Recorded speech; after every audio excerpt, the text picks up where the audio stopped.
నేను ఒక కుటుంబ సభ్యుడిని. నా భార్య 497th ర్యాంక్ వచ్చింది. మేమందరం కూడా ఇక్కడ కూడుకోవడానికి ప్రధానమైనటువంటి విషయం ఏమిటి అని అంటే, మామందరం కూడా చాలా గత వారంగా మనసంతా కూడా ఆయాసంగా, చాలా బాధతో, ఒక ఇబ్బందికరమైనటువంటి పరిస్థితుల మధ్యాన ముందుకు మేము వచ్చి ఉన్నాము. ముఖ్యంగా ఏంటనంటే, వారం రోజులుగా ఒక తప్పుడు ప్రచారము మీడియా హౌసెస్ లో చేస్తా ఉన్నారు. ఏమిటి అని అంటే, 3 కోట్ల నుండి 5 కోట్ల రూపాయలు పెట్టి వీరు ఉద్యోగాలను కొన్నారు అనేటువంటి ఒక అభియోగాన్ని సింపుల్ గా ఎవరైతే సెలెక్ట్ అయినటువంటి వ్యక్తులు ఉన్నారో వారిపై మోపి ఒక రాజకీయమైనటువంటి ఒక ఆరోపణలు చేస్తా ఉన్నారు. ఇది మా యొక్క కుటుంబాలని చాలా మనోవేదన కలిగించినటువంటి విషయాన్ని మీ అందరి ముందు మేము వ్యక్తపరచాలి అనేటువంటి దాన్ని బట్టి మేము ఇక్కడ కూరుకొని ఉన్నాం. కాబట్టి మేము ఒకటే మా రిక్వెస్ట్ ఏమిటి అని అంటే, కుటుంబాలు త్యాగాలు చేస్తే బిడ్డలకి ర్యాంక్స్ వచ్చాయి.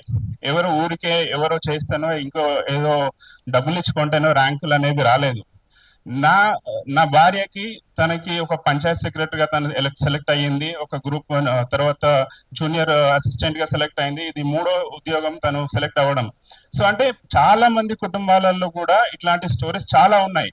ఇట్ ఇస్ నాట్ దట్ ఎవరో డబ్బులు పెట్టి కొంటే ఉద్యోగాలు దొరుకుతాయి అని నిజంగా అనుకోని ఉంటే, యూపీఎస్సీలో ఉన్నటువంటి ఐఏఎస్ ఐపీఎస్ ఆఫీసర్లు అందరూ కూడా ఇండస్ట్రియల్ కొడుకులు బిడ్డలు అయ్యి ఉండేవాళ్ళు ఈరోజు. సో ఏదైతే రాజ్యాంగ వ్యవస్థల పట్ల మనం చేసేటువంటి ఒక స్టేట్మెంట్స్ చాలా అసంబద్ధమైనటువంటివి, వాటిని ఆశించని స్టేట్మెంట్స్ చేస్తా ఉన్నారు ఈ యొక్క నాయకులు. దయచేసి మీరు గమనించండి.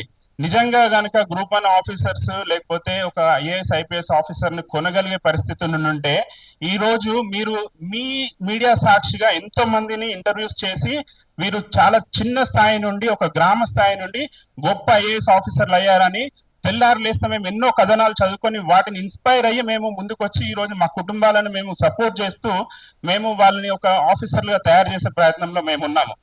అట్లాంటిది వదిలేసి కష్టపడి సెలెక్ట్ అయినటువంటి బిడ్డల్ని మీరు ఒక మనోవేదనకు గురి చేస్తూ, ఒకవేళ వాళ్ళు ఇట్లాంటి స్టేట్మెంట్స్ విని వారికి ఏదైనా అయితే ఎవడు బాధ్యత తీసుకుంటాడు?